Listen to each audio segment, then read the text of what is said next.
undefeated South Florida. The BCS standings came out this weekend right after mighty Ohio State sits South Florida unranked in the preseason, much like number 3 Boston College. But wait a second, this is very early in the Big East campaign. USF has only played 1 conference game, so a long way to go. 5 games after tonight. They're just getting into the teeth of their conference schedule, but this test at Rutgers perhaps looms as the largest test remaining for this team. Rutgers known as a very loud and hostile place to visitors. Welcome, Chris Fowler, Doug Flutie, Craig James. Should be a lot of fun tonight. This was the setting a year ago of pandemonium in Piscataway as Rutgers took down number 3 Louisville. Now in comes number 2 USF, an extraordinary story, and people around the country want to know, is this team really that good? They're a serious title contender if they can keep it going. Well, I tell you what, if their blood pressure and their adrenaline is flowing like ours is, they better slow down out there right now, because this is a game where they really have to focus. That bullseye that's on their chest. I don't think the players, fortunately, at South Florida really realize where they are. I don't think they understand that they're the number 2 team in the country, so that's good for them, but they got to settle down and execute football. Well, by not understanding it and being protected from it, they've been able to focus on this game, and it's a very important game for them. Can they stay at number 2? Do they deserve to be there? They've beaten West Virginia. They've beaten Auburn. I feel they deserve to be there. They've got a very athletic defense. They fly around. I feel they deserve to be in a number 2 spot. It's a good debate. We'll get into it tonight. You know, Matt Grothe is the face and the haircut of this USFL team. The sophomore quarterback wearing that mohawk under the helmet does a little bit of everything. He really does. He's their playmaker. He's their go-to. He does it with his feet as well as his arm. And a lot of time he scrambles to pass and to make that big play down the field, as well as have the ability to tuck it under and go on his own. Well, you know, he doesn't do it on his own, and neither does the offense. They get the ball back a whole lot because their defense swarms. Swarming bulls in the pasture means getting the football back. And George Selby over on defense is a guy who plays beyond the line of scrimmage. 21.5 plays behind the line of scrimmage. That's unbelievable. This is a defense that averages 3.5 sacks a game. So, I mean, they're going to take the ball away, and that's going to get the ball back to Grothe and company. I'm telling you, watch this defense tonight. I'm very impressed with the way they play with speed on defense. That sack total for Selby, 11.5. That's more than 67 teams in college football have so far this season. But if you can't run around him, you can run right at him, and that's what Ray Rice and Rutgers wants to do. Rice had a monster game against these guys a year ago, 202 yards. Right at him or right over him. Ray Rice is a guy that has power throughout his body. He gets better as the game goes on, and his confidence that he and his offensive line can go between the tackles in this football game and win is what we're going to see. That's the battle of the game, the will of 2 teams. Defense against Ray Rice's legs. Well, the South Florida defense is going to try to make him go east and west. Obviously, Rutgers wants to go downhill. Ray Rice is a force, but if they bring those safeties down and try to take away that running game, Mike Teel can still throw the ball. He's doing a much better job this year of putting the ball up and going down the field with weapons. So I like the well-balanced attack of Rutgers. Exactly, not a one-dimensional attack. Rice has had kind of a quiet year, expects to bust out tonight. He was jawing with some of the Bulls players in the warm-up down on the field. Down on the field is Aaron Andrews, the Tampa native, who fully understands how big this USF story is getting. Well, Chris, the USF coaches have a message for all those critics and naysayers. Keep the talk coming. And you know what that talk is? That these Bulls aren't worthy of that number 2 ranking in the BCS. Well, these players are listening. And with this national audience tonight, they're looking forward to proving a couple of things. One, they're deserving of that ranking. And number 2, they've joked all week long that, hey, this audience is probably going to tune in and check out that team from South Florida down in Miami. Well, they want to prove this team from South Florida is from Tampa. And speaking of Tampa, quite a party down on USF's campus right now over at the Sundome. They've opened it up and allowed everybody within the community who wants to come in, watch the game, cheer for the Bulls, and put on a good show. We're going to be checking in with them all night long. Chris? And the bandwagon is enormous and it's growing fast, but there's nothing but red in this house in New Jersey. Greg Schiano, the defensive-minded coach of Rutgers. He's also the defensive coordinator, looking for his defense to step up tonight, stop the bleeding after a couple of home losses this season to Maryland and Cincinnati. And Jim Leavitt doing his best to downplay all the hype and the expectations and the pressure. They don't even refer to the BCS ranking. They just call it the situation. Rutgers will get the football to begin. They won the toss and elected to receive. Full house here tonight. Possibility of a record crowd. It was a brand new phenomenon a year ago, a big primetime game. Now these folks say they're getting used to it. Justin Tichy to kick off. And he'll boot it out of the end zone. So Rutgers will start on their 20-yard line. Quarterback is Mike Teel, Craig said it, vastly improved passer in this his junior year. Only had 100 yards throwing against the Bulls in last year's Rutgers victory on the road. Now 300-yard games are the norm. Well, I think it's a pretty simple, basic game plan here. Can Ray Rice run between the tackles? And if that play action opens up, Doug, can they hit him down the field? Yeah, Teel's averaging 300 yards passing. He's throwing the ball much better this year. If they suck up in there to stop the run, the passing game will be there. You've got dangerous receivers, Underwood and Britt, on the same side of the formation, bottom of the screen. Redo 1st and 10, and Rice has room again, barreling straight ahead. That's more of a Ray Rice run. And he gets 9 yards, and Pat Manning, the equipment manager for Rutgers, introduces you to the offense. In my 31 years at Rutgers University football as the equipment manager, I've never come across a more explosive bunch of offensive players. Our offensive linemen, Jeremy Zuda, Mike Flodell, and Pedro Sosa. Our wide receivers, Kenny Britt and Tyquan Underwood, and of course, everybody's favorite, number 27, Ray Rice. We thank Pat and Monster.com for the lineup. 2nd and 2.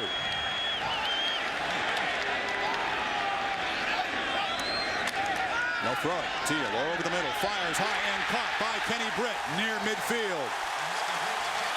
Nate Allen defending a 21-yard gain, and Pat St. Louis, the ex-Bulls player, and now the GA, introduces you to this defense.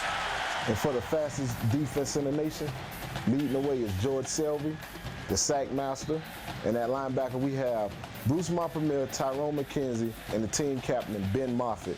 And at defensive back we have Nate Allen, Golden Child, Carlton Williams, and also platinum status at the cornerbacks, Trey Williams and Mike Jenkins. You might be a little biased, but fastest defense in the nation? We'll talk about that. 1st down throw for Teel. It's a screen. Incomplete. Rice had fallen down and had to be careful there because defensive players were all around him. Bruce Montpremier in the neighborhood, and Ben Moffitt, the active middle linebacker. He's their leader on defense in the middle. He makes plays. He lines his defense up. He's had interceptions. What do you think, fastest in the nation, though, this defense? That jury's out on that. They are fast, and they are an upfield. Well, let me tell you what the jury was for me in evaluating the speed of this was against West Virginia. White and Slayton and bunch out there. They tell you right now South Florida's got a very fast defense. Held Slayton to 54 yards rushing, knocked Pat White out of the game. It's Rice on 2nd and 10. Runs through the arm tackle of Selvey, but a 2-yard gain.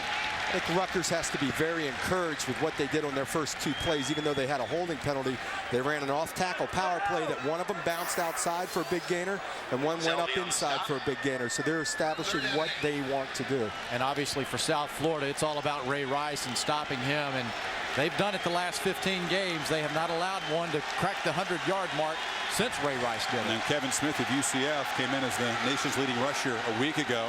Got just 55 yards on the Bulls. 3rd and 8. Rutgers has been better in these situations this year. Teel fires. Incomplete. He was looking for Kenny Britt, and it was very well covered by the future NFL corner Mike Jenkins. Jared Blue on the pressure, and Rutgers will have to punt.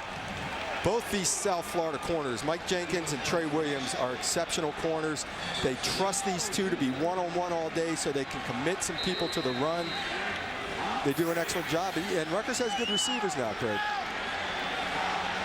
By far the best tandem in the conference, I think. And Jeremy Ita, who does all of the kicking duties, kicking off, field goals, and punting, will try to pin the Bulls deep. It's a fake. He's throwing downfield, complete. Caught for a 1st down inside the 15 by James Townsend. How do you do, Coach Schiano? There's a punter with a good arm. Well, I guess when you're at home and you have confidence in your running game and where you are on the field right here, this is all planned. And this is a case where the cover man just never looks around. Well, he's expecting the guy to go down there and cover a punt, so he's going to get in position to block. Ito throws the ball. Usually you don't throw the ball in this situation unless the guy is completely uncovered. Great throw by Ito. That's a lot of moxie in a big game at midfield. And now Rutgers set up 1st and goal. Power formation. Rice hit in the backfield, dropped for a loss. Once again, Ben Moffitt, number 59. Interesting story. Moffitt married in high school, has a couple of kids already, and commutes about 45 minutes from his home to the campus of USF. Touchdown percentage not quite as good. Underwood in motion. Rice again. Hammering straight ahead and nothing there. On second effort, Rice is able to come up with a short gain before Montpremier stopped him. So 3rd and goal.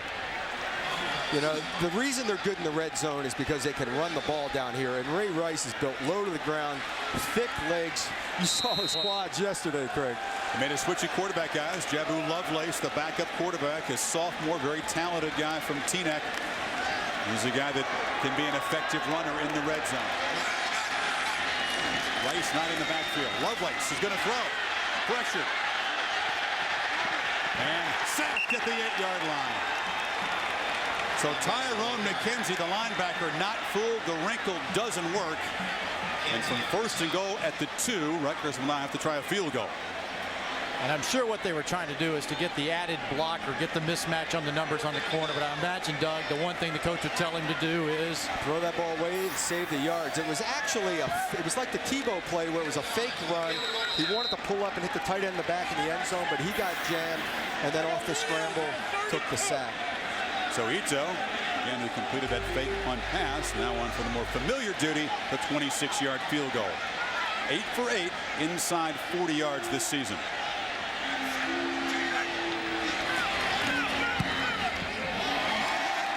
And he's still perfect. So Rutgers chews up almost 5 minutes on the clock. He's at 72 yards. Levitt's team fooled by the fake punt, but not by the wrinkle at the goal line.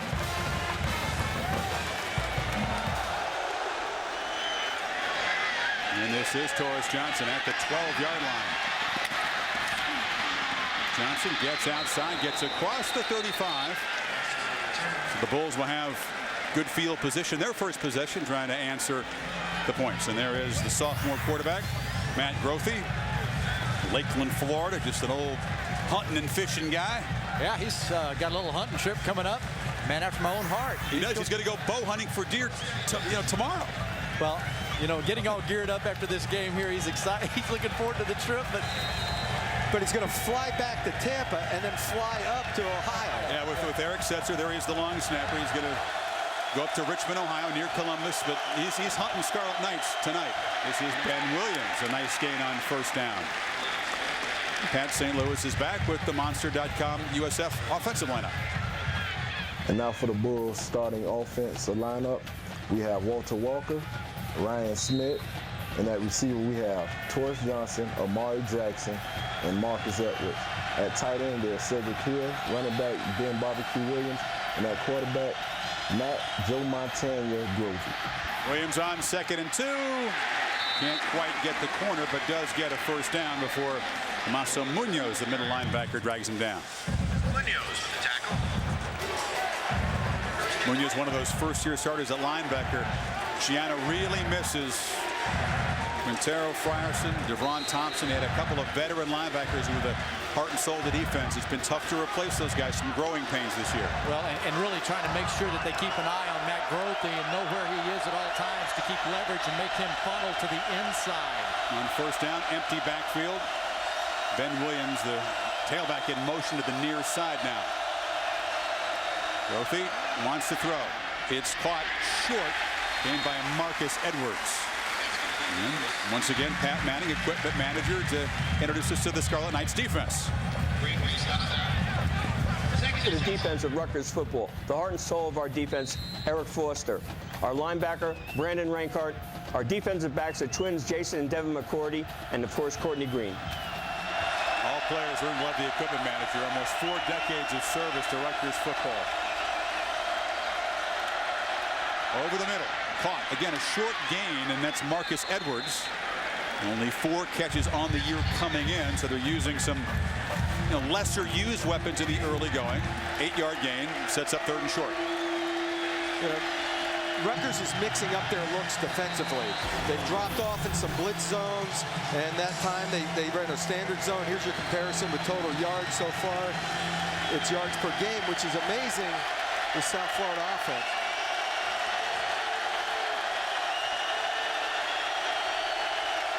Williams is the back on 3rd and 2, and he gets it. Hit immediately. Brandon Rankert, the linebacker, stops him for no gain. 4th down. This is a setup system right now. They're trying to get Matt Grothe the football. Eventually, they're going to fake that, and Grothe's going to run. We don't see them not using Grothe that often. No, he's their leading rusher as well as the guy they rely on, obviously in the passing game when he moves around. But a lot of these runs are designed quarterback runs and a lot of the play action stuff that he's reading. And now it's Delbert Alvarado for 47 yards. Here's the guy that missed 4 field goals in the big win against Auburn, but kicked them into overtime with a clutch kick. He's been pretty solid since that Auburn game. And he's very solid there. So each team, one possession, each drive producing a field goal, and the Bulls frenzied out of the Sun Dome enjoys that. 3-3 in Piscataway. He's more recognizable than Gandolfini. For our generation growing up. I'm more of a Sopranos guy than a Mr. Magoo guy, to be honest with you. Tim Brown thought about it. Encouraged to leave it in the end zone, and Rutgers will start at the 20-yard line. On 2nd and 8, Teel looks deep. Now it's broken up. Batted down by Moffitt at the line of scrimmage. Moffitt just has a nose for the ball. He gets himself in the right place. He knows what he's doing, runs this defense, and again, being in the right place at the right time, gets a hand up. When the quarterback starts to throw the ball, get your hands up on the defensive line. Dan McCarney is the D-line coach here, the former Iowa State head football coach. When he separates and that ball starts going up, defensive lineman up front, get your hands in the air. On 3rd and 8, Mike Teel typically likes the crossing routes. Those have been most successful on this down and distance. They're trying to get it inside to Britt, and was jammed off by Tyler Roberts, the nickelback. And Mike Teel, a very slow start. He's just 1 for 5, and Rutgers will have to punt. Well, I was watching the route, and all of a sudden the ball was out early. So that means, number 1, they're getting pressure on the quarterback, and number 2, Teel is maybe feeling a little hurried and pushing it a little anxious, And see if Ito decides to use the foot instead of the arm this time. We're betting on it. Foot. Marcus Edwards chases this punt back inside the 40. It kind of takes a sandwich bounce, and the Knights will cover it at the 43. 36 yards on the punt. 3-3 game. Good field position for USF. Second possession for the Bulls.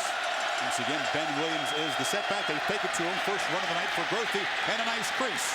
Grothe inside the 45 before Courtney Green and Lee combined on the stop. 14 yards. Greasy, slippery, whatever you want to call it. Matt Grothe is a runner that has good vision and patience, but you're going to see the breakup here in the middle of this field. I mean, this is a major. That's a breakdown in assignment.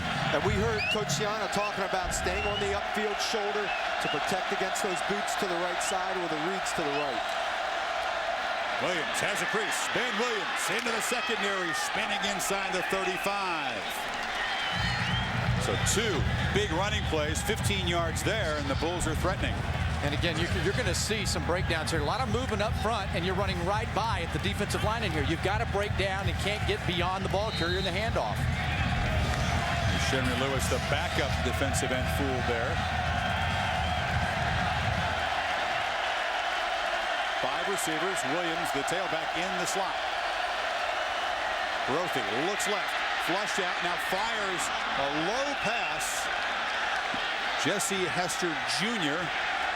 This is Dad, the famous Florida State receiver. Did he catch it? They're going to talk about it. They're giving it to him at the 18-yard line. You know, it's near a first down. Talk about finding a way to get it done. An unblocked rusher in his face. He steps off balance. Looks like he's throwing it with his wrong hand the way he threw the ball. And he kind of pushes it out there, but gets the completion near the first down marker. Looks like they'll take a look at it in the replay booth. It will be a first down if the catch stands at the 18. 2 quarterbacks starting very differently. Grothe sharp, Teel struggling a bit. Yeah, I think, you used the right word, Chris, anxious a little bit on Mike Teel's part, and I think they felt like maybe at Rutgers they can make some big plays. It looks like this is a catch here. Yeah, I think so too. After our record with replays, I'm going to abstain on these for a little while. Our batting average is very good at I don't know that it's batting average, but we have had some funky calls. Yes, we had a chance last night at dinner. Hitting crew was next to us, and they were like, boy, you guys had a case study last week. After review, video confirms the call on the field. The ball was caught by the receiver. Results in a first down. Well, we thank them for being expeditious, unlike the ACC crew. And that's what they said they wanted to do. Make a decision. Replay booth, make sure you get the word down, and let's get after it and make the decision. Well, make the right decision, though. We'll just make the right decision fast. Well, last week we had an 8 to 10 minute delay. They like it in the Sundome as the Bulls are threatening now with a first down.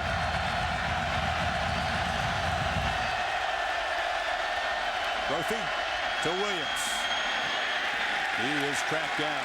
Very short gain. Good pursuit by Jamal Westerman. Played some high school football in Florida before heading up to Brompton, Ontario.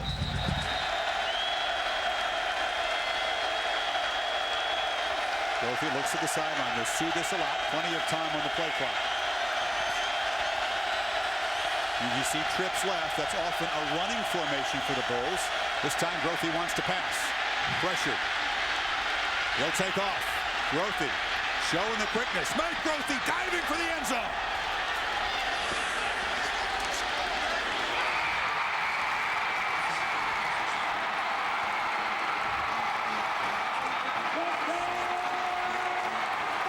Didn't appear to be that speedy, but it's deceptive, and he got some good downfield blocks. And you're absolutely right. That is a run formation for them. And, man, I think he pulled out the Doug Flutie move here in the backfield. This is the fish hook I was talking about before. You start one way and reverse your field and make the little hook move. And then he decides, you know what, I got a chance to get in, lowers the shoulder and gets in. He's just, it wasn't like watching Pat White fly down the field. No, it wasn't. It's a different kind of, it's some quickness, a little bit of speed, and a little bit of grit. So 2 possessions, 10 points for the Bulls, and their fans loving it in the Sundome.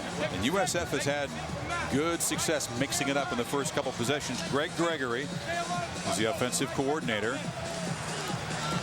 Mike Canales, you see, he's the passing game coordinator, comes from a BYU background and been various places. The Jets, he was at University of Arizona. So they split duties, but Gregory runs the show. Dennis Campbell for Rutgers.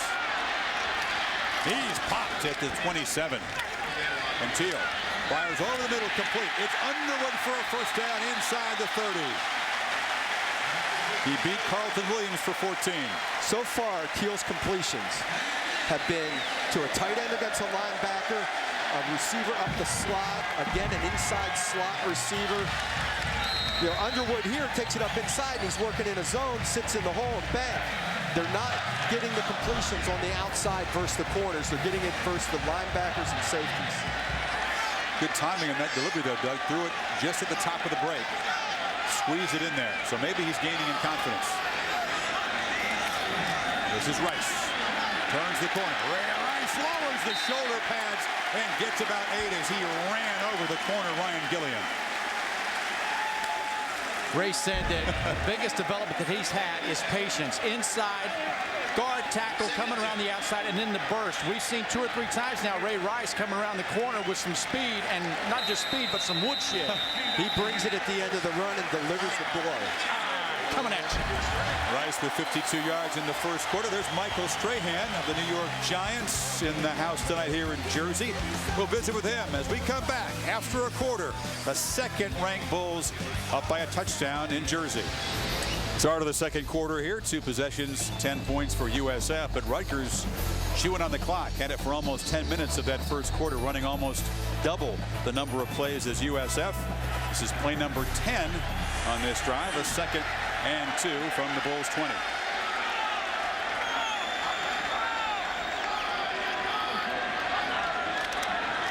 Rice hammers ahead. Again, heavy contact, and Rice shoves the pile as flags fly all over the place. He's down to the 5-yard line. Well, that's encouraging for Rutgers right there. Is that not what they wanted to do? Talk about a downhill run. We got 3 flags at least on the field. I didn't throw mine on it. I couldn't reach. Personal foul. Face mask, number 15. Nearly half the distance to the goal line. First down. I've always been a big believer that when the running back carries the ball with passion, that it invigorates an offensive line. That offensive line up front, and you watch these legs. We saw his legs in his shorts yesterday. He pulled them up and he showed us he's got some power. That's why a safety doesn't want to come up and meet him in the hole. It's a serious face mask penalty, by the way, too. Mike Jenkins dragged it for about 5 yards. He wasn't going to go down, and Jenkins knew it, and his last-ditch effort was hold on to this face mask and hope. Well, you know, that's going to get spotted, and it was by every official on the field. It was either that or he's going to wind up in the end zone. First and goal. It's Rice, the lone setback. Teel will throw. Touchdown. Rifling at the Tycon Underwood.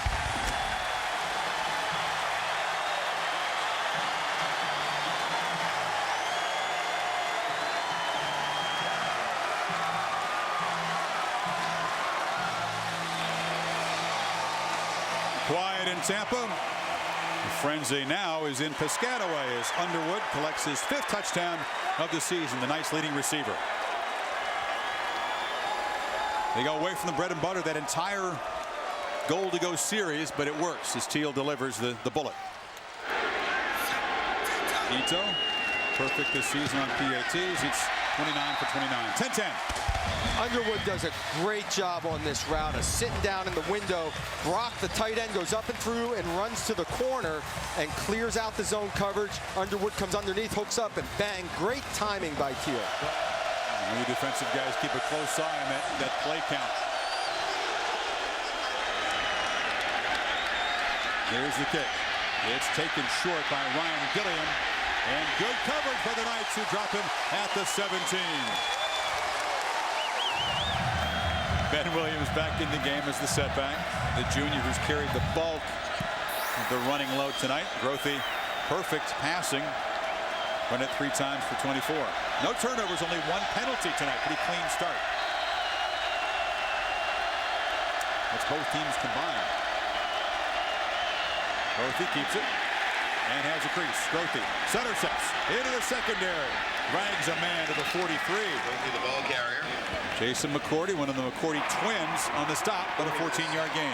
Well, you saw the stat, the passing yards, the rushing yards. He's the leading rusher on this team. He makes the plays through the air. He's reading it.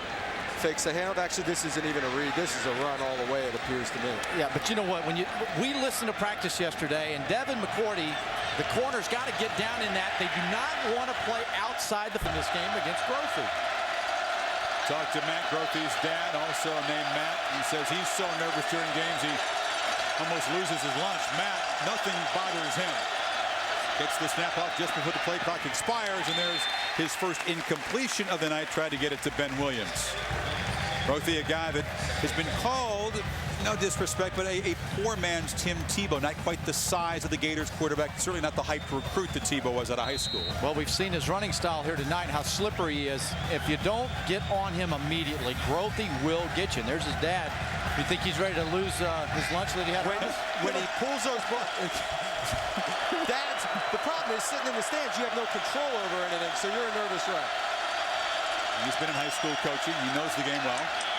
Grothe fires over the middle, incomplete. Trying to get it to Amari Jackson for his first catch of the night, but Jason McCourty was defending. You know, and the dad, when you're in the stands, you have to depend on receivers to take care of your. So there's a drop ball. Catch the ball. Catch the ball, son. Jackson had his hands on the ball. Could have made the play. Mom Brenda there. They got 2 other sons, younger sons. Matt's the older. The 3 boys.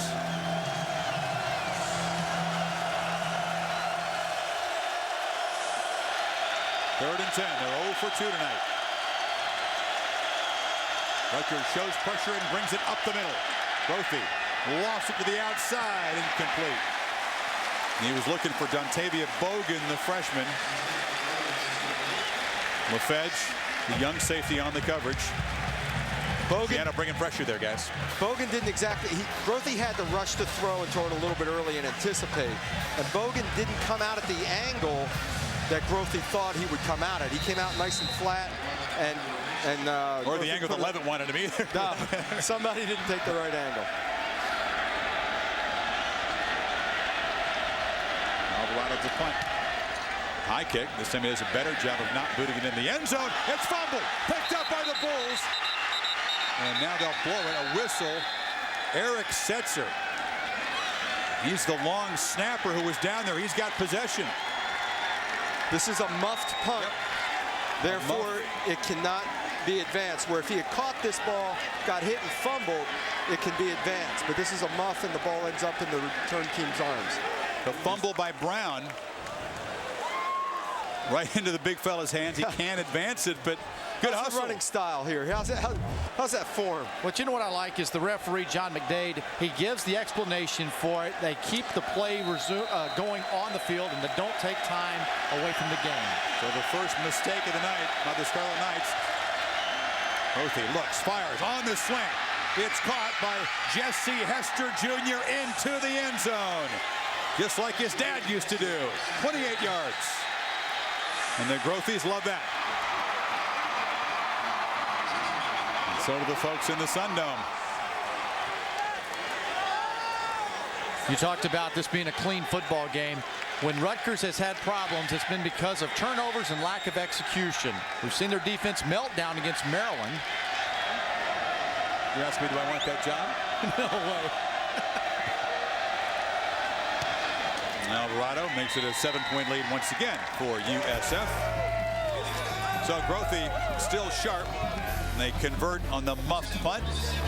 Here's the touchdown. And there's what drew the flag from the Big East official. That's a little bit strict, isn't it? Let them have fun. Yep. 17-10, the Bulls convert the muff punt by the Scarlet Knights. Grothe's first touchdown pass of the night. Very good start. This is a team, when you look at the offensive numbers, it's pretty pedestrian, frankly. It's a team built around defense. Grothe's skills obviously carry this offense, but none of the numbers really pop out at you. Which they like. They like that. Yeah. No problem with it. Tichy to kick off from the 15. And coming up the field, it is James Townsend. Townsend still alive across the 40, so that flag results in good field position as the Knights once again try to answer a touchdown by USF. Right now you're thinking about field goal range. If you don't get the first down, however, the clock will not stop. Teel fires downfield, caught. Sliding out of bounds is Tim Brown. And now they're well within Ito's field goal range. Completion in front of Trey Williams for 20 yards.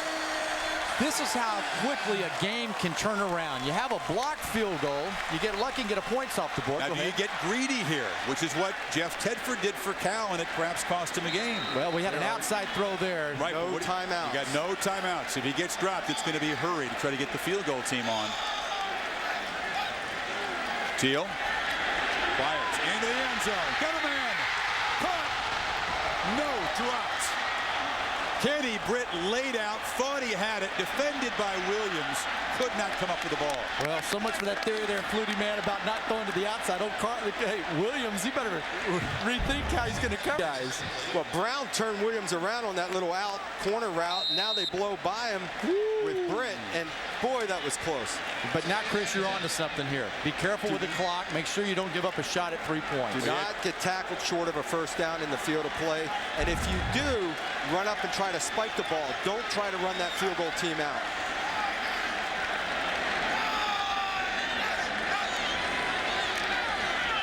Pressure.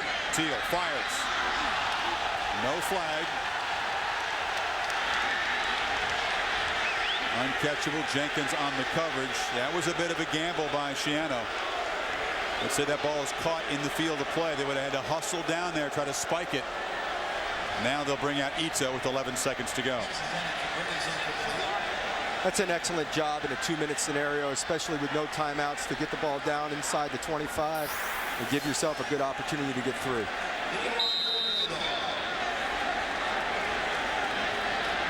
This from 40.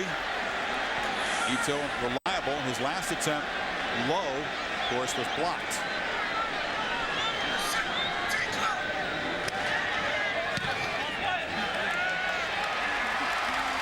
Gets this one away. The time expires. Good first half. Momentum changes, big plays, and maybe a little bit more offense than most people expected, as the Scarlet Knights, who had leads against Maryland and Cincinnati but blew it, trailing at halftime for the first time this season. two super intense coaches. Levitt and the Bulls trying to make a statement tonight. Schiano full of nervous energy as well. 17-13 back to Reese, Mark, and Luke. The Pontiac Performance halftime report. Good first half with a crucial game as we begin the second half of the college football season. The number 2 ranked team in the BCS standings, South Florida, wanting to get out of here with a W and perhaps answer some of the skeptics, the critics that don't believe this team deserves to be ranked number 2. What do you think after 30 minutes? Well, it was a good deal. I thought that South Florida came out and they answered the bell a few times. You know, it's a good game that they have going on. But they got to get a little bit stiffer up front on that defense because the running game and Ray Rice is going to come back at them strong. Now they've got Jerome Murphy, the Jersey guy. He's from Elizabeth. He's number 3. He had to sit out the first half for missing a team meeting. He was, we're told, hanging out with some family members. He's now back there as Ito boots it. And this will be Jerome Murphy, a chance to make a play in his home state. He dives out to the 29-yard line. Down to Aaron Andrews. Aaron. Well, Chris, we've seen how intense both of these coaches are tonight. Jim Levitt just as fired up when he's running out. And then Greg Schiano, I spoke with him briefly. He said the message, just keep fighting. He said no sense of panic in that locker room, which, of course, yesterday the players told us they really felt during that Syracuse game when they were down 14-0. Keep in mind, they went into that game after losing 2 straight, down 14 to the Orange. And Ray Rice said that was the turning point when he looked at all his teammates and realized, we're going to put it together. No one was freaking out, Chris. No, they sure weren't. Defense has to do its job if Rice is going to get the ball back down just 4. Grothe hammered for a loss. The Rutgers ran, guys, 17 more plays than the Bulls did in the first half, gained 20 more yards. We'll see if that takes a toll on the USF defense. Well, that's the type of offense they are. It's more of a grind them out, conventional 2-back, hammer, play action, where Matt Grothe in this South Florida offense is more explosive in the plays that they make, where he scrambles and makes the big play. You saw the containment, the adjustment on the play. That exact play gained a lot of yards in the first half. Rutgers made an adjustment. Empty backfield, 5 wide receivers on 2nd and 10. Grothe, plenty of time, now some room. A stiff arm, but he's dropped at the 30. Good physical tackle by Joe LaFedge, that freshman safety. LaFedge does a great job of spying the quarterback. There was a 2-man rush. Everyone bailed out in coverage. He sat in the middle, mirrored the quarterback, and made a great play. Well, he's sitting right here in the middle of the field. You're going to see once the play goes, go ahead and let it roll on there, fellas. And you're going to see LaFedge drop to the middle. Right here in the middle. There he is. He's coming across, and he's got the speed to get there. Bulls just 1 of 5 on 3rd down in the first half. They rush 4. And a completion for an incomplete. It was Amari Jackson who went low, couldn't come up with it. A 3-and-out for USF to start this 3rd quarter. Amari Jackson is a player that has to make those plays. Chris, I know you say when the ball touches the receiver's hands, he's got to make the catch. And this is a situation you don't want to go 3-and-out, Doug. Absolutely not. Rutgers built a little momentum, getting the field goal at the end of the half, and right away they're getting the ball back in their hands. Jackson, a very quiet night, hasn't made a catch yet. Here's the punt. Tim Brown backpedals to the 25 and makes a fair catch there. Motion the fullback and hand it to Rice. Sutter steps for about 4. It's a great first down game, 2nd and 6. Two really different philosophies, guys. You're Rice, the sole ball carrier basically for Rutgers. USF spreads it around. You never know who's going to be the go-to guy on a given night. Depends who has a high hand. Most of the offense is either Mike Teel throwing the ball or Ray Rice running the ball, so there's no surprises for who's going to be making the plays for Rutgers.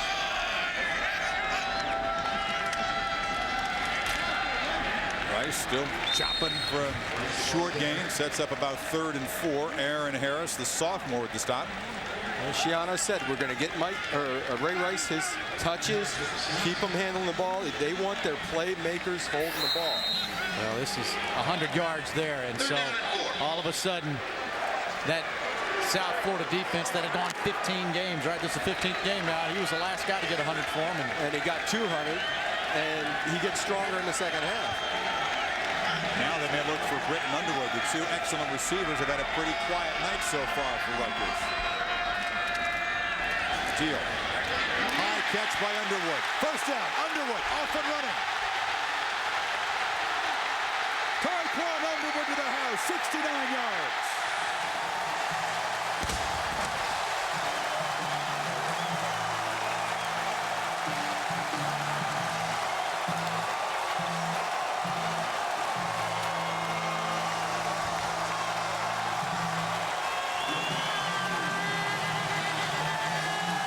One little missed tackle by Tyrone McKenzie, and all of a sudden, the Scarlet Knights have the lead of the number 2 team.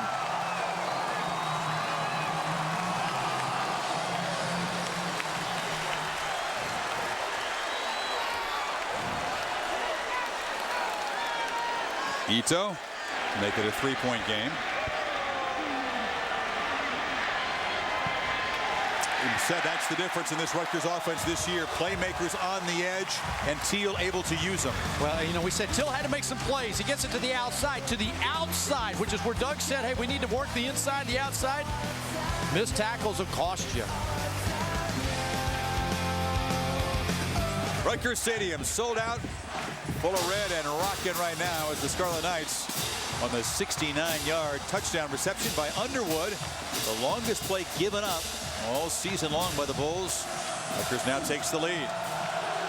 Ito, little adrenaline, boots that one to the goal line. This is Jerome Murphy. Trying to get the corner. Hammered short of the 20. Off comes the helmet.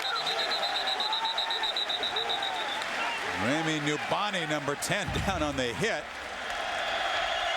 Jamar Taylor is the back next to Grothe. He's got it. Let's go to Aaron. News on an injury in the field. Aaron? Chris, is for USF wide receiver Torres Johnson. He is out of the game with a shin injury. And remember, we were told by the coaches he is the one guy that makes the most big plays for USF on this offense. So a big loss there. He's a leading receiver. There's the leader of the offensive line. The right tackle, senior Walter Walker, on the field. The only senior in that starting group up front for the Bulls. On 2nd and 8, Grothe. Uses that fishtail escape again. And fires downfield into traffic, incomplete. Too high for Bogan.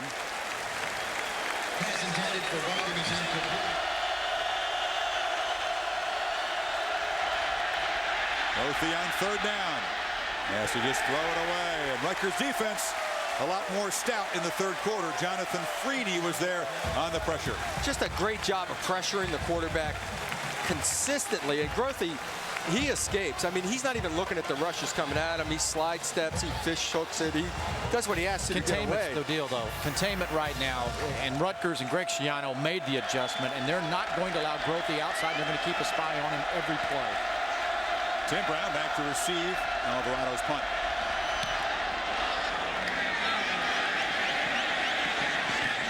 It's once again dropped and recovered by USF. A flag is down. Did they get too close to Brown, the returner? The flag came out very quickly. I didn't think so. Was no signal yet. Tough night for Tim Brown, the sophomore from Miami. Was there contact made? Block in the back. There's no foul for catch interference. We have an illegal block in the back. Number 25 on the receiving team. The kicking team was in possession of the ball at the end of the down, so the 10-yard penalty will be enforced from the previous spot. That'll result in a 1st down. Nice job. So the nightmarish night for Tim Brown continues. The muff and now the fumble, and USF down 3 will have great field position for the penalty. Now remember, at the end of the 2nd quarter, South Florida blocked field goal and didn't take advantage of it. Right. Moved the ball down the field. They've got to take advantage of mistakes that Rutgers has. I think huge edge in special teams tonight for the Bulls. We'll take a break. 3-point deficit for the number 2 team, but they've got the ball in plus territory.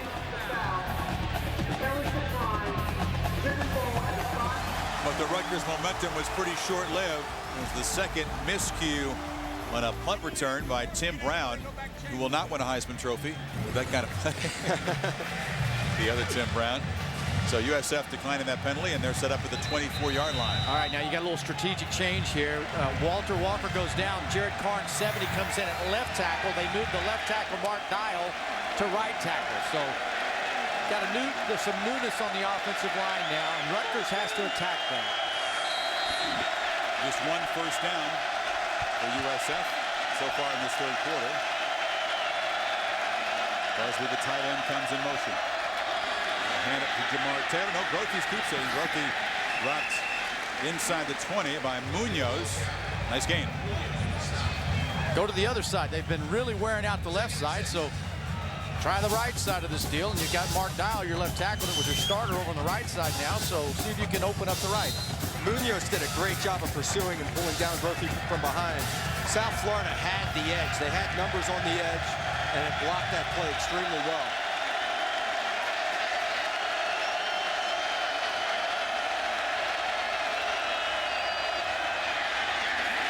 Flying in to make the play is George Johnson, the rangy sophomore.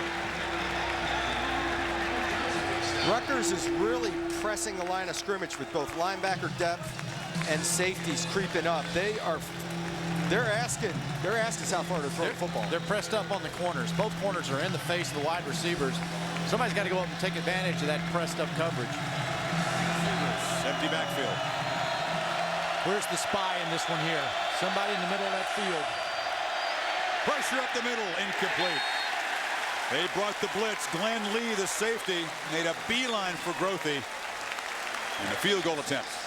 You know how important it is to have cohesiveness up on that offensive line. You lose your starting right tackle, you start bringing another guy in here. Now you put the pressure on that offensive line to make the right adjustments and calls. And they're blitzing more than you can block, but you have to block from inside out and take the most dangerous. Lee came through an inside gap and was clean to the quarterback quickly. Alvarado from 37. Blocked. And Rutgers tried to knock the ball forward. It didn't work for the Bulls. Doesn't work here, but it ends up that fumble punt does not cost Schiano's team. Devin McCourty, who made a very big play against the Bulls a year ago to preserve that victory, makes the block. I'm beating up my buddy over here saying he's going to bat the ball, and sure enough, they do. They bat it forward. And Eric Foster there getting congratulated. Great job of a field goal block. Special teams in this game. We've got 2 blocked field goals, 2 fumbled punts. Middle, the push, the lift. Foster from right up the middle. Big Eric Foster. I think Devin McCourty off the edge got a hand in there. Yeah, a couple of hands in there. But special teams critical. You start evaluating the number 2 team in the country, you got to have all phases of the game to be number 2. Well, they've been winning the special teams battle though until that play. Not tonight. Not on that one. Not on that one. Okay, we'll give you that. We'll give you one. There's one. Rice hammers straight ahead. He didn't look tired. When you can do this, when you can go north-south up the gut of a defense, there are no variables involved for you offensively. You know, handling the blitz with pass protection and the quarterback making a read, throwing the ball. This is smash-mouth football, and this demoralizes a defense. The funny thing is they rotate the blocking back. That was Andres Morales, 37, making it. They rotate the guys throwing the blocks, for the ball carrier just stays in there. And he went sideways. He led with his left shoulder. Little sidestep shuffle.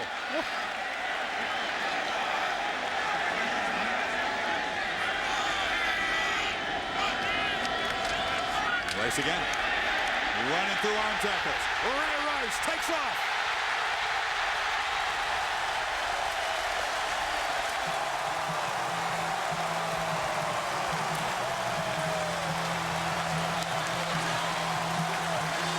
Ben Moffitt saved a touchdown at 33 yards. And suddenly Ray Rice had been a little bit quiet the last month, emerging again. This would go down in the meeting room as a missed tackle right there. If you get your hands on him twice, you better bring him down. But that's the beauty of being a strong guy below. You know, he gets stronger as the game goes. It's that conditioning he's talking about. He mentally feels everyone else is getting weaker and he's getting stronger.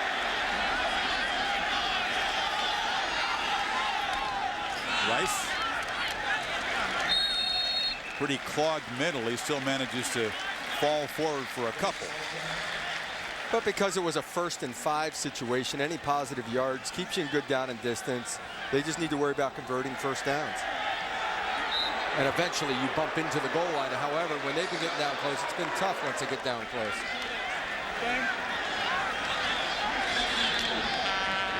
Full house and the nation watching to see if the #2 team in the BCS can escape Jersey and stay undefeated.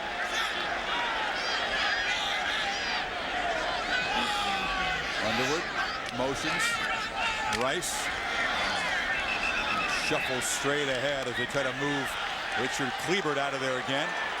Bruce Montgomery, the linebacker, on the stop. This is a place where Greg Schiano says the crossing routes underneath, the draw in the middle of the field. We saw the double move, little inside toast by Taquan Underwood a while ago. He loves Underwood coming on those little crossers and settling down if it's zone and doing the double move stuff if it's man. And he's checking the wristband on 3rd and 3. He's successful. As long as 12 on 3rd down. As long as you stay in good down and distance, you can run all that stuff. Tight end Brock is in the slot, top of the formation. Teel takes a look there, now fires for the end zone. And it's out of the end zone. That ball about 4 yards out of the reach. Tim Brown tries to redeem himself, don't make a play, but Teel overthrew that one. So we'll get a field goal attempt. Trey Williams on the coverage. Again, he had Kevin Brock working kind of a little option route type thing in the middle of the field. And Kevin Brock created some separation. Teel came off him a little early and put it up towards the corner. Don't you think they're the armchair quarterbacks that are sitting there thinking, hey, wait a minute, you got Ray Rice in the game. He's run downhill all night. I like your chances better running Ray Rice. And they ran him a couple of times, though, from 1st and 5. So one more time, average-wise, he's going to get it. Ito from 32 for a 6-point lead. It's a fake. And it's caught for a touchdown.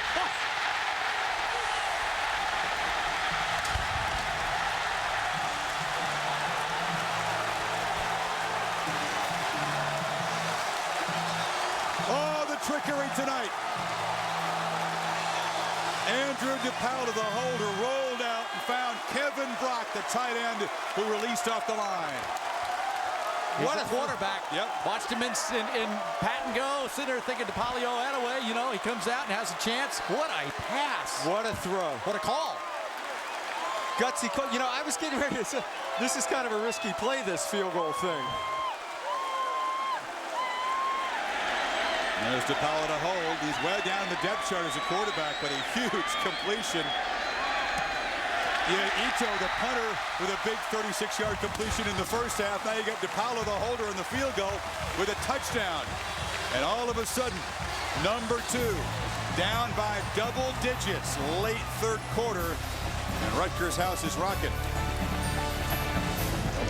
The USF really wasn't fooled, but just great execution by Rutgers on that fake field goal for a touchdown.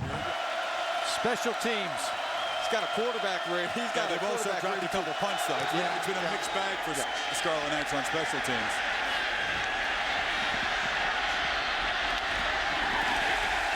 Ryan Gilliam, short return, stopped short of the 20, and now #2 will go to work down 10.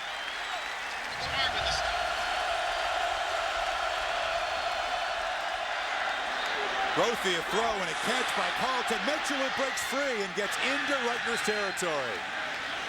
So a 1st down throw. This is a gain of 33. Aaron, you know, this is a game where clock's moving ahead here. They're down. What's South Florida's mindset on that bench? Greg, I have to tell you, when the defense came back to the sideline, most of them were walking with their heads down, and they were walking very slow. In fact, Jim Levitt ran out to the field to talk to his offense before the defense ever came back. Grothe, a short completion. They go to Mitchell again. Yeah, it's pretty deflating when a special teams touchdown beats you in that way. Big difference being down 10 and just being down 6. Very important drive here that they allow that South Florida defense time to sit over there and recover a little bit. And I like the fact they're attacking the corners, Doug. That's the contain area. Well, the big completion came on a corner blitz, and this time Grothe, instead of scrambling, stood there, set his feet, and hit an open receiver. And the second time on the read run, they came with the delayed corner blitz because he's reading the option run. So they're still coming after him. 2nd and 7. Grothe flushed up the middle. Plenty of room. First down. Good downfield blocked as Grothe skips out inside the 25. And Tavia Bogan, the receiver there to help out his quarterback. 19-yard gain. The spy man left the middle of the field, came in hard, took the wrong angle on Grothe, and Grothe made him pay for it. You have to stay disciplined. You can't take a play off against Grothe. Absolutely not. And you got to close that gap. And he talks about fits. Shiano talks about fits because everyone has their gap responsibility, and you can't allow them to escape. Grothe's now rushed for 81 yards. By far the leading rusher for the Bulls in this game. From Grothe. Scampering. Cannot escape. Brandon Rinkert had the jersey, wouldn't let go. Rinkert's the player who lost contain and had the bad pass rush angle that gave Grothe the last run. That time wasn't going to give up any cloth, was he? But again, it's a matter of numbers. I mean, every down, Rutgers is bringing 6 guys because they know if they only rush 4, Grothe's going to get away. They sacked Grothe 3 times tonight. On 2nd and 16, the pass is broken up. Off the edge, Joe LaFedge pressed into duty tonight because the veteran safety, Ron Geralt, still can't go. LaFedge has had some plays where he's looked like a true freshman, and he's had some great plays too. He's got a lot of upside, and the coaching staff has a lot of confidence in him. To have him in a game like this here, to get in that passing lane, hey, your man Grothe's got to move and get the ball delivered to the flat. Yeah, you got to try to find a window, whether it's sidearm it over his head or something, try to get that done. But they're forcing Grothe to make great plays every down. There's no easy completions here for him. Converted a minute ago, but now it's 3rd and 16. Pressure again. Fire over the middle. Tried to squeeze it in there to Bogan. Courtney Green says, I almost had that one. Again, here comes the pressure, and LaFedge undercuts the receiver, and he wanted the ball. Oh. Well, how about your receiver Bogan? I think breaking off of his route, you got to go stay in there and go get the football. Did he pull away from the hit a little bit there? I think he heard the alligator hollering. Alvarado just 1 of 3 tonight. Just from 34 yards. I blocked the last one. They came off the edge quickly again. This time he gets it away and makes it. So Levitt's team answers the fake field goal touchdown by the Scarlet Knights with a 3-point drive. Now, the perfect season is intact for now, but the Rutgers lead cut to 7, 1:26 to play in this 3rd quarter. Now Rice and company go back to work.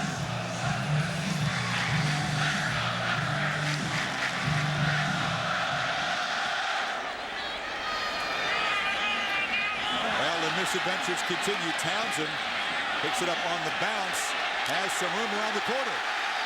Townsend breaking a tackle. And the special teams plays continue to be huge. Momentum switching right back to Rutgers after Townsend's long return. Anything else happen on special teams tonight to spice this thing up? Knights take over in plus territory, up 7.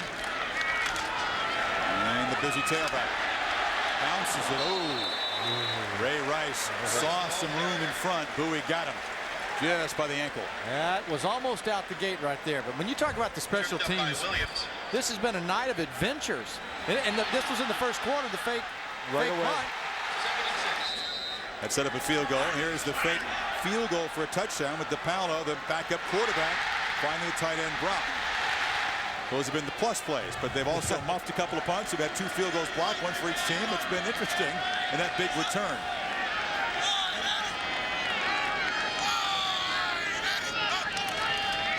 Rice again. Having to earn a yard the hard way there.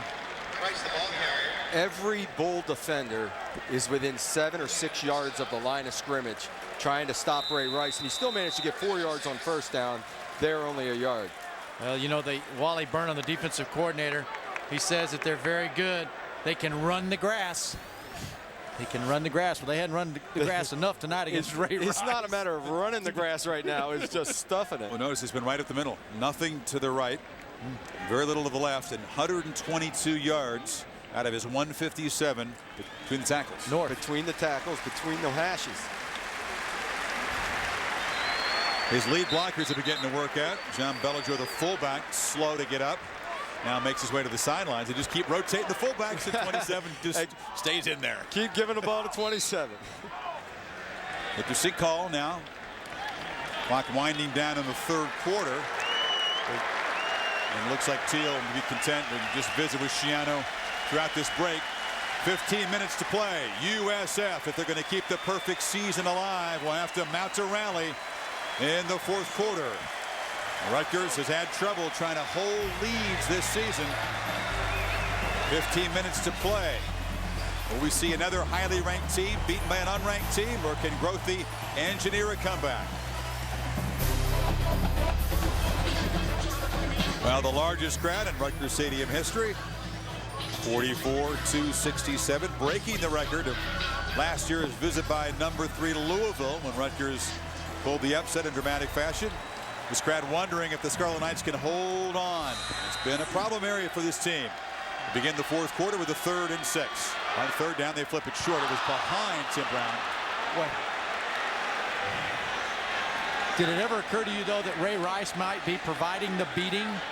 Yeah, after the first down gain, they throw it twice, 2 incompletions, and a real chance for Rutgers to do some damage here.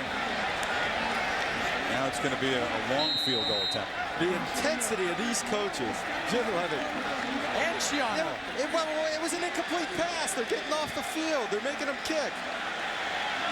He doesn't care. Somebody did something wrong. This is big. Ito, 2 yards short of his career long, tries from 51 for a 10-point lead. It's a low kick. Good.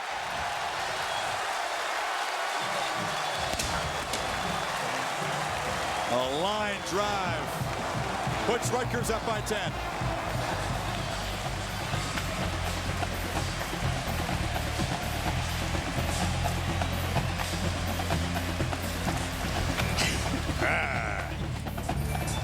Keep chopping, that's the motto.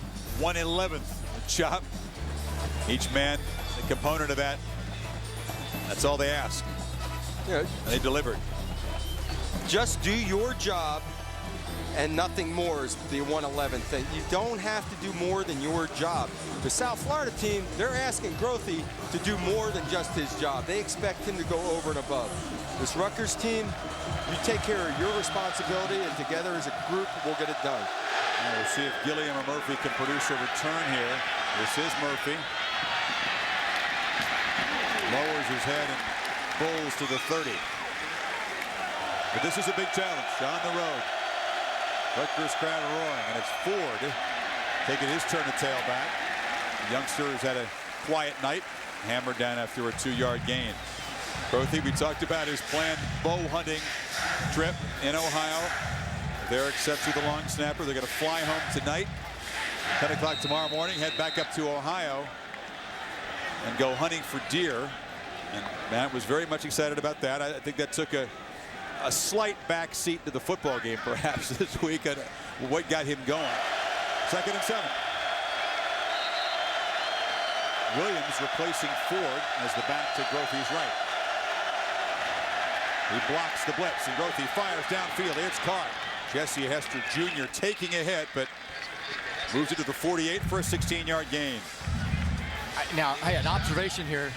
It looked like he threw the ball to his receiver, not an area on that pass.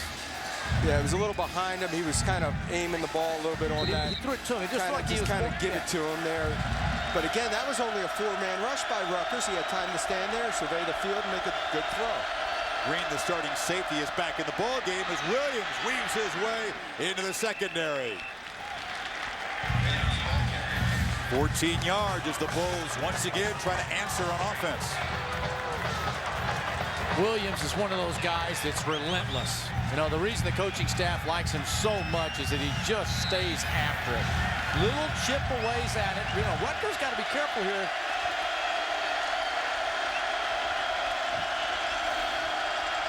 Knights show pressure off the edge. Now back away.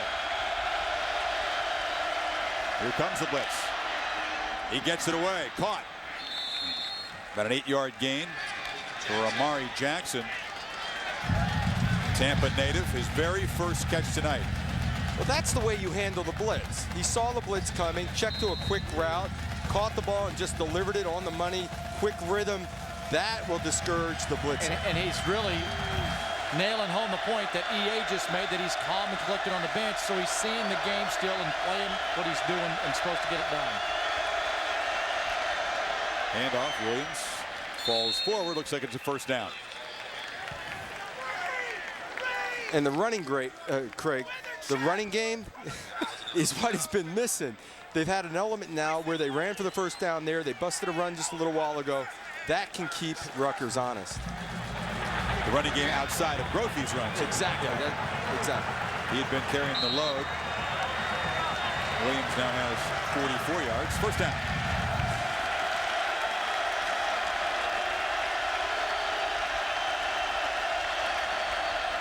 Grothe fakes it, throws over the middle, caught. And running free, still running free. That inside the 5-yard line is Cedric Hill, the tight end, and now he gets into the stat page. His first catch of the night for 22 yards. And then Tampa, there is hope in the Sun Dome. Right side of your screen, tight end gets behind the backer. Actually, you know, when you start getting out there and you're worried so much about Grothe on plays in the spy, forget the tight end. Missed tackle by Glenn Lee. Bulls first and goal. Now Williams, Ford, and Taylor all in the game. It's Ford cutting back for a touchdown. Mike Ford, the freshman.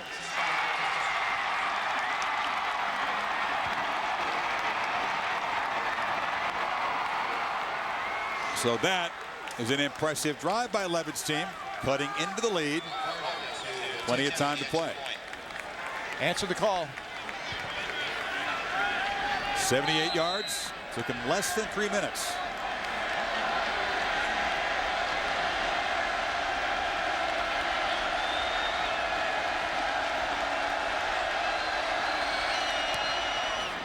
Now Alvarado draws the Bulls back within 3. Grothe 3 for 3 on that drive. After we started the second half, just 4 for 12. How would USF handle big pressure game wearing the target? Well, as a very impressive drive by the Bulls, they reached the end zone on the Ford run. Cut it back to 3. Now Levitt is focused on his kickoff coverage because it was James Townsend that turned momentum Rutgers' way with a long return. This position a few minutes ago. This is Campbell, not Townsend. Campbell. Trying to turn the corner. And check it, it's number 2, Tim Brown. 5:12 to play. Rutgers sitting on a 3-point lead. Rice. They'd love to be able to chew clock with number 27. Hats are starting to come off every play now. 3 of them tonight. You know, I mean, that's a little popping going on down there. Zuda, the tackle, lost his helmet. Good first down gain for Rice. Last time they got 5 on first down. They're from Rice. Yeah, middle of the screen here. Oh, yeah, little hand up in the face. Well, the pop jarred the chin strap loose and the hand knocked the helmet off. That was Moffitt who had the hand up in the face mask. And again, Till's in the game, right? He was on the sideline nursing that hand, so Till's in the game. Well, Shannon would like him to stay in the game and just have to hand off to Rice if they can keep that working.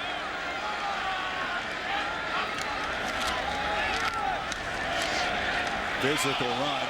Did the ball come loose? There's a pile. Did the football come loose? The Bulls say they have it. How does number 4 Mike Jenkins think he knows?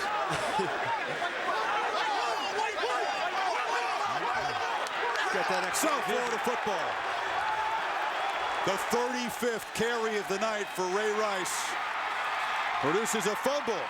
And the frenzy in the Sun Dome, contrasting with the disbelief in Piscataway. As a running back getting up in the inside line, a lot of times you want to deliver a below, and a helmet gets on the ball, and you're thinking about it, and you can't. And Montpremier, he comes in and gets the helmet right on the leather. Moffitt recovered it. Third Scarlet Knight turnover. And the Bulls have it at the Rutgers 40. Pressure up the middle. Grothe. Sack.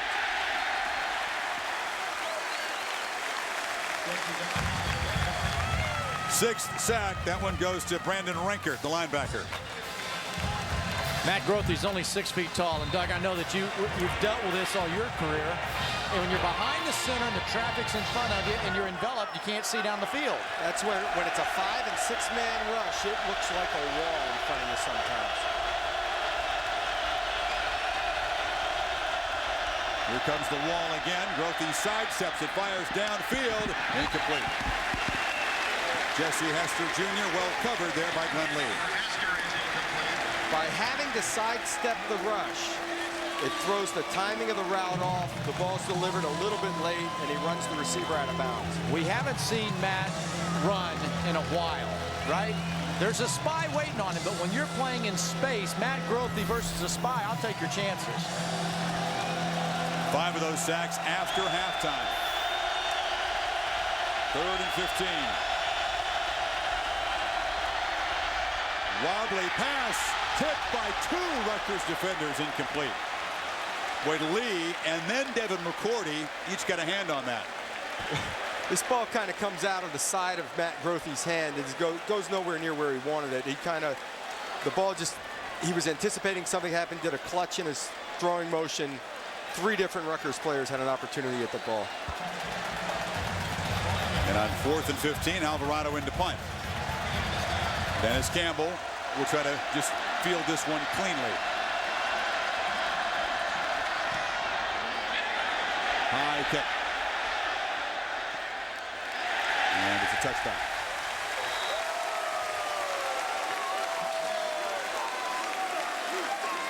Levitt's defense needs to get the football back. After the fumble, they go right back to Ray Rice, who's tripped up. Good job by Montpremier. Now, Craig, after you fumble a ball, do you run a little more cautious, or do you cover the ball up different? You can say that you don't, and that you just go back and you forget about it, but it's in your mind. You know, and especially right now, in the situation where they are, the worst thing that he could do is give it up again. You guys were laughing, saying that he doesn't feel fatigue, but I don't know, 36 carries after 36 last Saturday. Maybe the fumble had something to do with that. I think it's a valid point. 2nd and 10, Rice again, bouncing it, earning about 2. Another big hit from Montpremier, helped out by Trey Williams. 3rd and 18, 4 on the play clock. It's Rice. Rice hammers ahead. USF out of timeouts, and the Knights will have to punt. He's got good distance. Alvarado's made a 56-yarder a year ago. Made a pressure kick at the end of the road game against Auburn, the overtime win after a disastrous start to that game. Now, can the Bulls get the ball here without committing a penalty, fumbling a punt, putting the ball on the ground, and giving their offense a chance? You know what? I would move up here as a kick returner because Ito has done the little rollout pooch kick. I would not let this ball hit the carpet. Ito boots it high. Fair catch by Marcus Edwards. Fielded cleanly at the 49. So USF 49 yards from the end zone after a 35-yard punt. Reese, thank you. BCS number 2, out of timeouts, down 3. Ball to the plus 49. Got to move the pocket. Move. Pressure. Sack number 7. Eric Foster. And Joe LaFedge, the safety, a huge loss. Get out of the middle of the field. It hasn't been working. Grothe's got to move and use his athleticism to create plays down the field. Rutgers pass rush has been the story of this second half, guys, and a spike. So they waste it down, and now it's going to be 3rd and long. Yeah, I think that's a mistake there, spiking the ball. That's a loss of a down on creating a 3rd and 22 situation now. I think you waste a few extra seconds to get a play call and try to pick up a chunk. Now he's got 2 plays to get 22 yards.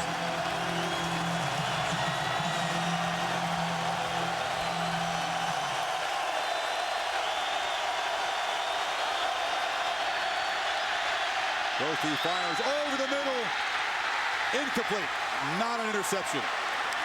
It was too tall for Hester. Jason McCourty made a diving chance. And it's 4th and 22. No timeouts left for USF. This is the ball game. Constant theme has been pressure on Grothe. Bring it, pressure him, don't let him run around with the football. And at the angle and the point of what they're going at, keeping him in the pocket. Perfect season. Number 2 BCS ranking comes down to this play. Grothe fires over the sidelines. A flag down. It's caught. Caught by Amari Jackson. Now we'll check the flag. He pushed off, Rutgers says. It was Jackson working on Jason McCourty on the sidelines. Would have been a 32-yarder. It comes back. Pass interference. Number 18 offense. Pushing off the defender. 15 yards. Line of scrimmage. Replay goes down. Penalties part of the story. That's number 10. It's the right guy to go to. Amari Jackson is a basketball player background. Big, tall receiver, and the ball was thrown just beyond the first down marker, and he pushed off. Very subtle push, almost not necessary, because Jackson had his sights on the ball, was in a decent position to go get it. He just barely gives him enough to create a little separation, and the ref had the call. They don't like the call in the Sun Dome. 4th and 37. I love to throw these jump ball type of plays into the middle of the field where everyone can converge on it. 6 men standing 30 yards from the line of scrimmage for Rutgers, and Grothe heaves it into traffic. Picked off.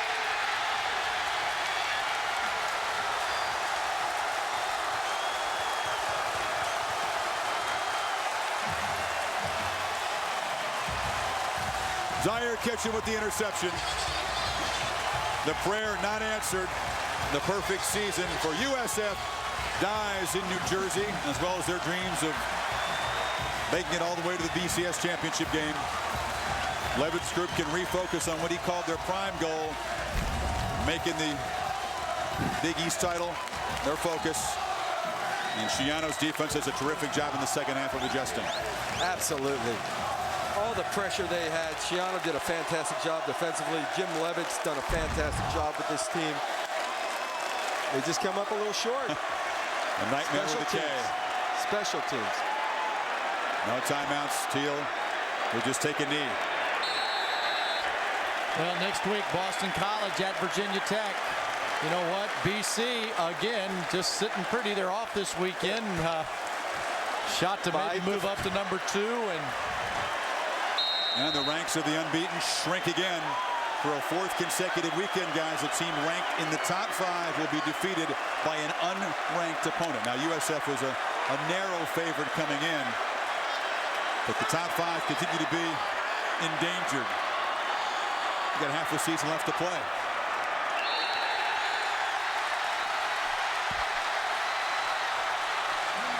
Pandemonium in Piscataway, the sequel. Here come the students from all corners.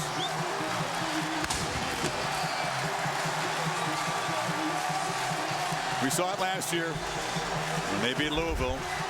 Tonight, perhaps a little bit more of a spoiler's role, but it doesn't lessen the sweetness. 11's team gave it a shot, but guys, too many mistakes for USF.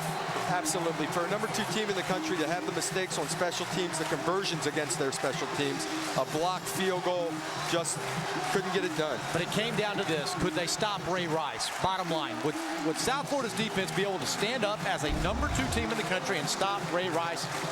Greg Schiano's bunch. He's, of course, the defensive coordinator and the head coach. And that defense held USF to just 2 of 14 on 3rd down. Sacked Grothe 7 times. And there'll be a big party in Jersey as Rutgers is still alive for the Big East Championship and that BCS Bowl bid that goes with it. USF beaten. There'll be no Ultra Cinderella in the national championship game, it appears. Rutgers does it again. Last year, Louisville. Tonight, South Florida, 30-27. They're getting used to the big game experience here in Piscataway. For Craig, Doug, and Aaron, I'm Chris Fowler. This has been a presentation of ESPN, the worldwide leader in sports. From Origin and ESPN News, SportsCenter up next right now on ESPN.